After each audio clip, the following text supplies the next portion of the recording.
I remember that night vividly, as if the universe itself conspired to etch each detail into my memory, leaving me haunted by shadows and whispers of a reality I could never fully grasp.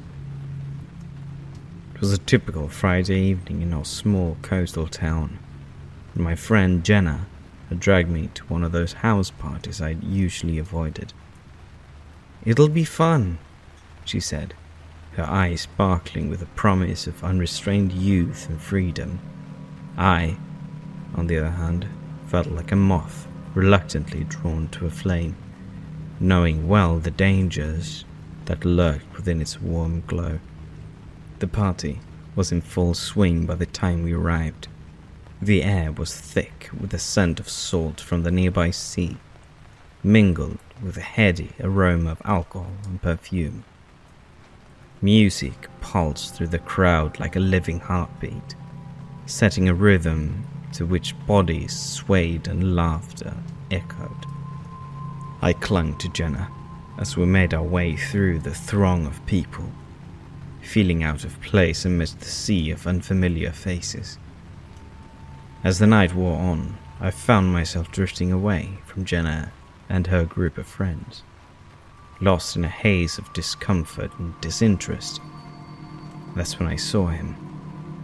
He stood apart from the rest, a solitary figure leaning against the wall with an air of nonchalance. His eyes met mine, and something within me stirred, a curious blend of intrigue and apprehension. I approached him, or perhaps he approached me. The details are blurred, lost in the intoxicating fog of the moment. We spoke of trivial things at first, our conversation meandering like a lazy river. But there was an undercurrent of something deeper, something unspoken that pulled us together with the inevitability of the tide. His name, he told me, was Alex, though now I wonder if even that was a lie. There was an elegance to his movements, a grace that seemed almost otherworldly, and his eyes, his eyes were like the depth of the ocean, dark and fathomless, promising secrets of mysterious untold. As the party dwindled and the night deepened, we found ourselves on the balcony. The moon, a silent witness to our burgeoning connection. Our conversation ceased, replaced by a palpable tension that thrummed between us like a living thing. And then, in a moment that felt both like an eternity and in an instant, we were intertwined, lost in a passion that consumed us with its ferocity. I awoke the next morning to the soft caress of the sunlight on my skin and the disorienting realization of what I had done. Alex was gone, as if he'd vanished into the ether, leaving no trace behind but the lingering warmth of the sheets beside me. Panic clawed at my throat as I searched the room, but it was futile. He had disappeared, leaving me with nothing but the haunting memory of our night together. Confusion and a sense of unreality plagued me as I dressed and made my way back to the living room, where the aftermath of the party lay scattered like remnants of a forgotten dream. Jenna found me there, her expression one of concern as she took in my disheveled appearance. "Are you okay?" she asked, her brow furrowed in worry. I nodded, though my heart raced with a desperation I couldn't understand. "Have you seen Alex?" I asked, my voice barely above a whisper, as if speaking his name louder might shatter the fragile hope that he was real. Jenna's confusion deepened. "Who?" Alex, I repeated, the panic rising in my chest. The guy I was with last night. You must have seen him. But Jenna shook her head, her eyes wide with genuine bewilderment. I don't know of any Alex. You were alone when I saw you last night, just standing on the balcony looking at the moon. Are you sure you're okay? Her words struck me like a physical blow, sending me reeling into a chasm of doubt and fear. I wanted to scream, to insist that Alex was real, that our connection had been tangible, but the uncertainty in Jenna's eyes silenced me. Had I imagined the entire encounter? Was Alex nothing more than a figment of my loneliness and desire for something beyond the mundane reality of my life? The days that followed were a blur of confusion and isolation. I questioned everything, my sanity teetering on the edge of a precipice from which there seemed no return. I scoured social media and asked around, desperate for any proof that Alex existed. But it was as if the night had swallowed him whole, leaving no trace behind but the haunting memory of his touch. And then, the realization that I was pregnant shattered my world into a million pieces, each one a fragment of the mystery that had consumed me. How could I be carrying the child of a man who, according to everyone else, had never existed? Fear and wonder whirred within me as I faced the undeniable truth of my condition. Each passing day a reminder of the enigma that had changed my life forever.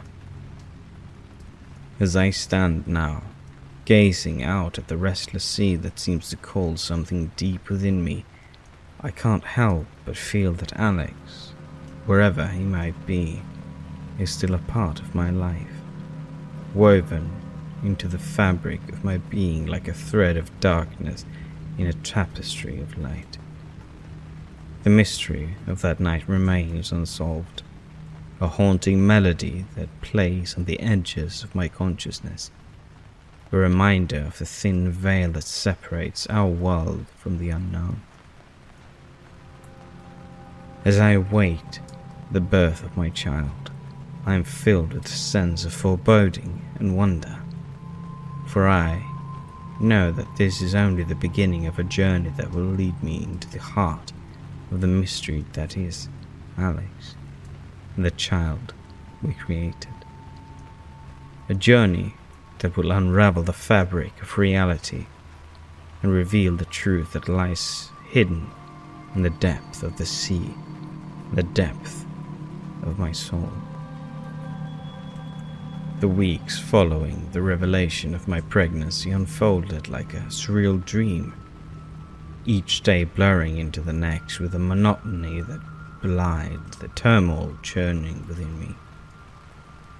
My body was no longer my own, transformed by the mysterious life growing inside me, a constant reminder of Alex and the enigma that surrounded our encounter. Yet, despite the physical evidence of my condition, the world around me seemed determined to erase any trace of that night, leaving me adrift in a sea of doubt and isolation. My friends, though initially supportive, grew increasingly skeptical as my attempts to find Alex proved fruitless. Jenna, ever the pragmatist, suggested gently that perhaps the stress of the party had conjured a vivid hallucination, a theory that others were quick to adopt. But I knew what I had experienced, the connection, the passion, the undeniable reality of Alex's presence. Their skepticism only deepened my sense of isolation, a gulf of widening between me and the life I had known. As my pregnancy progressed, my obsession with water became all-consuming. I felt an inexplicable pull towards the sea. Its vast expanse called at me with a siren song that resonated with the very core of my being. I would spend hours swimming in the pool, the only place where I felt a resemblance of peace. The weightlessness of the water, a temporary respite from the heaviness of my reality. Even more peculiar were the dreams that began to haunt my nights, vivid and immersive. Visions of underwater realms, of ancient forgotten cities swallowed by the sea. In these dreams I was not alone. Alex was there, his presence as real as it had been that night, guiding me through the depth with a hand that felt both familiar and otherworldly. And always there was the child, a nebulous figure that seemed both part of me and utterly alien. Its essence intertwined with the mysteries of the deep. Driven by desperation and a need for answers, I sought out Madame Lorian, a local psychic known for her insights into the unexplainable. Her shop was a small, cluttered space filled with the scent of incense and the whisper of secrets. A place that seemed to straddle the boundary between the mundane and the mystical. Madame Lorian listened to my story with an intensity that made me feel both seen and unnervingly exposed. When I finished, she was silent for a long moment, her eyes closed as if searching for truth hidden in the shadows of my words. "This child you carry is no ordinary child," she finally said, her voice low and tinged with a gravity that sent shivers down my spine. "Its origins are bound to the sea, to forces ancient and powerful beyond our understanding. You must prepare yourself for the path ahead. It is fraught with darkness and light intertwined. A destiny that cannot be escaped." Her words were a puzzle, a cryptic warning that offered no real answers. Yet they resonated with the truth I had felt since the moment I realized I was pregnant. There was something extraordinary about this child, something that connected us to Alex and the mysteries he embodied. The months passed, and my life became a solitary journey. My world shrinking to the confines of my home and the endless expanse of the sea. My friends, unable to bridge the gap between reality and their understanding, drifted away, leaving me to navigate the complexities of my situation alone. As the due date approached, my anticipation was tinged with fear. What could this child be? Would it be human? Would it be something else entirely? The dreams grew more intense, more vivid, offering glimpses of a destiny that was both exhilarating and terrifying. Alex was a constant presence, a guide through the labyrinth of my subconscious. His love, a beacon in the darkness that enveloped my waking world. And then, the day arrived. The contraction began as I stood on the shore, watching the sunset paint the sky with hues of fire and blood. The sea, a mirror reflecting the turmoil within me. I knew with a certainty that defied logic that this child would be not born in the sterile confines of a hospital. Its birthplace was here, among the elements, where earth met water and the veil between worlds was thin. I wandered down the beach, driven by an instinct as ancient as the sea itself. The pain was intense, a primal force that tore through me with the power of a tempest. Yet I was not afraid. I felt the presence of Alex, his spirit intertwined with mine, guiding me through the ordeal with a strength that was not my own. And then, with a final, excruciating effort, the child was born. I collapsed onto the sand, exhaustion and relief washing over me in an equal measure. The baby was silent, its eyes opening to gaze at me with a wisdom and the depth that took my breath away.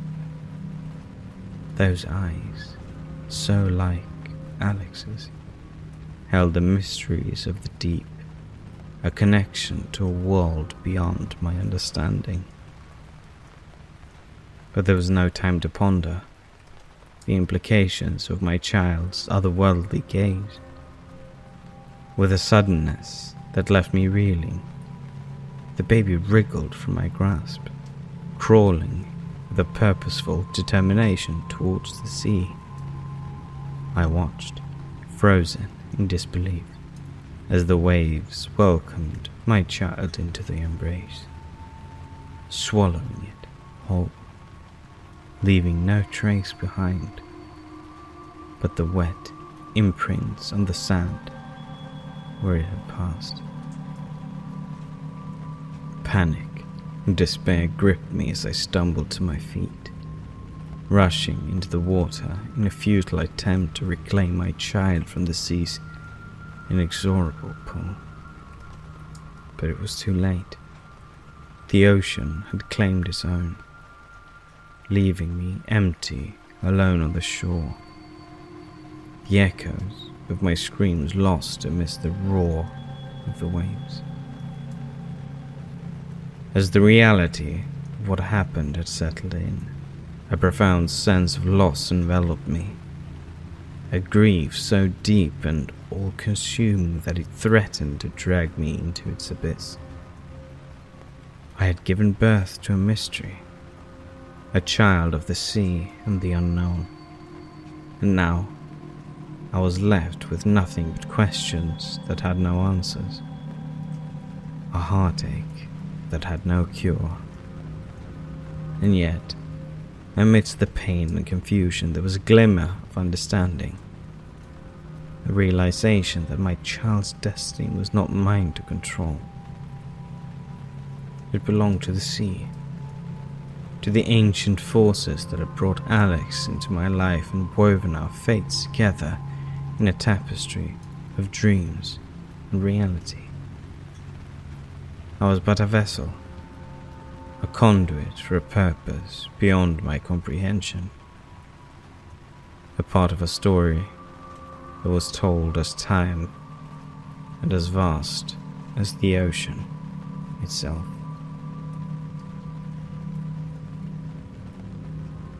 As I made my way back to the party, my mind a whirlwind of emotions, I knew that my life would never be the same again. The child I had born was a mystery, a legend born of water and moonlight, and I, its mother, was left to wander the shores of reality, forever searching for answers in the depth of the sea and in the depth of my soul.